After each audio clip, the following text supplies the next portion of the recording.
I try to stay calm and composed the whole game. I try not to let one bad throw, as you say, or bad round, like let it get to me, because if I can do it, my opponent can do the exact same thing. They're not gonna throw perfect every single time. So I just gotta, when I do miss, focus a little extra and get my points back that I just gave up, or just try to stay calm the entire say. They'll eventually miss, and like I just gotta stay locked in and just don't let this one bad throw mess up the whole game. My name is Adriel Loshak, and the goal of this channel is to help cornhole players achieve whatever level of cornhole they choose, whether that's simply to win more at your local blind drills, or like me, become an ACL pro. My name is Almanza. I'm an American Cornhole League pro, and my main sponsor is Ultra Cornhole. What do you love about this sport? The thing I love most about this sport is just the people that come in the game. People are so friendly, and you become like family. Yes, it is very fun. It's very fun competing and traveling and just meeting new people every day. What was your journey to become a pro? I started playing about 12 years ago with my dad. He introduced me, and ever since then I've just been in love with the game and try to play as much as I can. And 2 years ago, last year in 2022 was my rookie season, and I participated in the pro qualifier here at Worlds 2 years ago and went 7-1 and earned my pro card. They call it the gauntlet, the pro qualifier. Hindsight, going back, do you think it would have been easier to get it through the pro qualifier or through points? Depends. If you like traveling and you want to do it that way, in my opinion, the pro qualifier was tough. It was very tough. With the 8 games, some of the best players in the whole world are competing to be a pro. It definitely is a gauntlet. I think it's a little tougher in the pro qualifier than it is qualified through points. Ever since I became a pro, I haven't really played with my dad anymore. He just doesn't play. He's too busy all the time. You really don't need to be athletic to be good at cornhole. You just need practice, a lot of practice, and just the drive to keep playing. They're 13-year-old, 12-year-old kids that are pros, and I think 14-year-old pro is top 5 player in the world. It's anybody can play. How often do you practice? Rarely at all. I probably practice maybe 3-4 times a month, not very much. I really should practice more, but it's so tough in Ohio. The weather conditions change all the time, and it's just, my front lawn isn't very even, so I'm playing on one slanted board, and it's tough. There's some players that practice maybe 4 to 5 hours a day, daily, and there's a reason they're the top players, but it's tough to keep up nowadays. If you had good practice conditions, what would your practice consist of? I would try to go out daily for at least 2 hours. That's honestly a good time to not overwork, not over practice, and just get what you need to be doing done. Just slide bags in. What I like to do is I like to slide my first bag in, my second bag I like to block, my third bag I like to push, and then my fourth bag I just like to open board air mount. You get everything you need in just those 4 throws, and just keep doing it over and over again. So you do that for 2 hours straight? Yeah, or I would just play ghost games. Everybody knows the best way to get good at anything is to practice. If you'd like to practice more cornhole, but you don't know where to start, you get bored of practice, or you've hit a plateau, click the link below for our free practice guide. Depending on when you watch this video, it's either going to be a free practice guide or a full-on practice app with over 15 different games to improve your cornhole ability. Regardless, click the link below, download the guide, and start making every shot you should. What is your most meaningful match? Most meaningful match to me is in 2019 in Pennsylvania. My dad and I played in a tournament. Probably one of the last tournaments I played with my dad at the World Championships when they had it. And we won the competitive World Championship on ESPN. And that's probably my favorite cornhole memory. You meet an opponent for the first time. First bag, slide in or lost? Slide in. I like to There's certain situations I like to play like a dirty style game, but most of the time I'll just try to slide as many as I can in. If I know you don't play well with blocks, then later in the match I'll start blocking. But first bag of the game, I'm probably just gonna go in and try to score as many as I can. Do you prefer singles or doubles? Last year I preferred singles, but this year I definitely prefer doubles. It just takes the stress off of you, knowing you have a professional on the other end just playing the same as you, and it's way less nerve-wracking. Is there anything you do to prepare for a long cornhole day? Just stay hydrated and honestly probably just drink a Gatorade. I like to get there probably an hour before the event starts, get some practice in, and just get ready. How do you deal with the pressure that anytime anybody goes up against you, you're going to get their best game? I just really don't have a lot of good luck. So somebody may be struggling, but against me, they'll stay calm and honestly shoot their best game. It's tough. People focus way more. Quickly, guys, if you'd like to support the channel even more than watching videos, please subscribe. So last year, I finished top 8. In the 2022 season, the pro season, I finished top 8. And for the 2023 season, the next season, I am like in the 140s.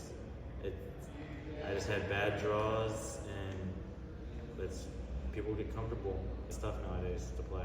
The lack of practice, do you think that's part of it? Or in 22, did you practice the same way? I practiced way less. I probably played maybe once a month, like practiced outside of tournaments. Like I'll play at tournaments, but I practiced way less last year than I did this year, and I'm doing way worse this 2023 season.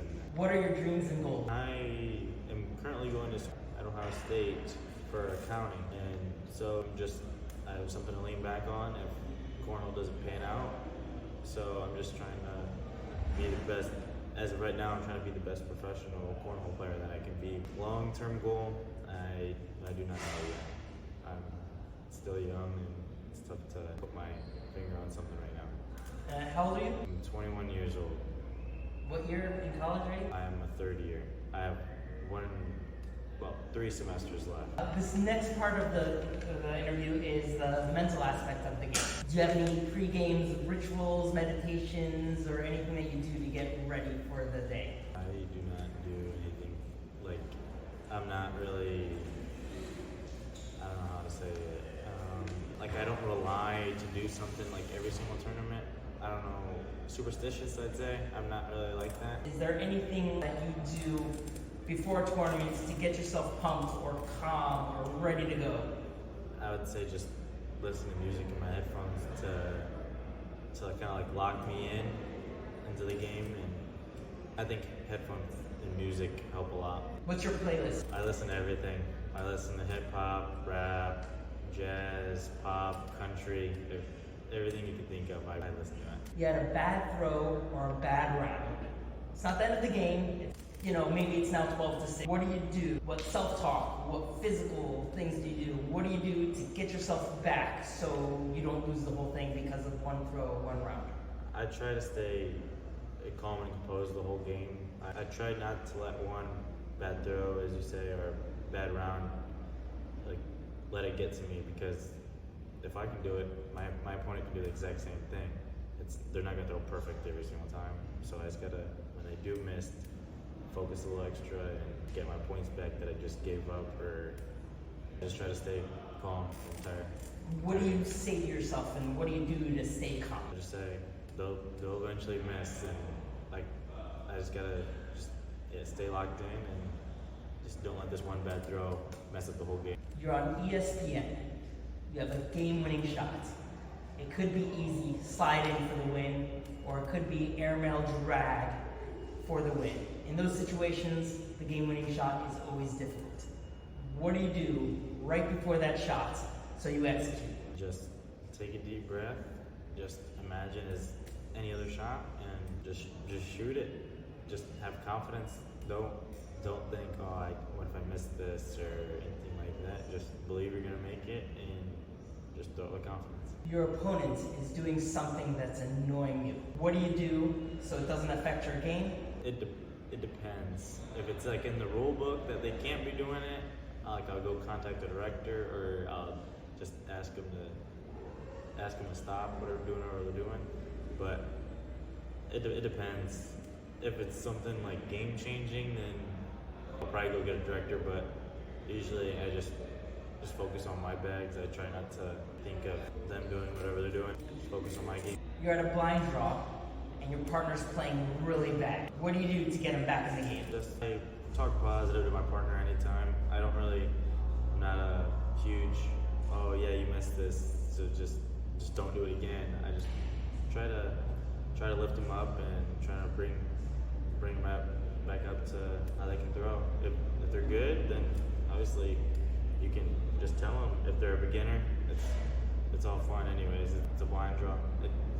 It's just good to keep your partner confidence up. Same question, but it's your chosen partner. The same thing. You just gotta keep confidence all the time. You can't get down on your partner, because then they'll just be down on themselves even more. It's like just confidence. What do you want your partner to do when you're playing bad? I feel better when they do tell me oh come on, pick it up, and I'm like, okay, I just gotta focus a little more. Or if they tell me what I'm doing wrong, I like them to tell me. So you want your partner to give you feedback and possibly even yeah. aggressively yell at you, okay, pull it together. Yeah, something along those lines. Which you would want your partner to do if you're playing badly. Say I am being a little too lazy with my shot. I'm throwing it a little too soft, or my block's a little too low. I just want them to be like, yeah, just keep it up. Don't be lazy with it. Actually, just throw the bag and just do you. Not really yelling, but just telling them. So if you want your partner to tell you, why don't you tell your partner the same? Honestly, just personal preference. It's all opinionated. People like to be boosted back up, but some others, it depends who you're playing with. Like my partner, he likes to get fired up, so I try to stay fired up and just try to get him back in the game. Do you play any mind games? I do not. I try to just stay my game and just focus on my game and just throw back. Tell me a situation when someone was playing mind games against you and it either worked or it didn't work. Well, I wear a lot of headphones a lot of the time, so if somebody talks to me, tries trash talking or getting in my head, I'm just listening to my music. It's all blacked out, so it's tough. But the mental part of the game is honestly huge. That's probably half the game. Because if you're down on yourself, you're gonna be thinking about that too much, and you're just gonna miss. Mind games can be good, can be bad. It depends what side you're on. The mental part of the game is, in my opinion, the biggest part. If you're trying to take cornhole to another level, that's the biggest part. Just stay mentally focused, do what you're comfortable with. Really. Just keep on playing and practicing and play people that you're comfortable with. It's always good to go to blind draws with professional players, get to play against them or play with them. It helps a lot. It helps with your nerves. If you're nervous against a pro, you play at the hometown pro and they'll stay comfortable. Just comfortability is the biggest thing. Just keep on practicing. If you liked this video, please subscribe. Also, click the link below for a free practice app and start making every shot you should.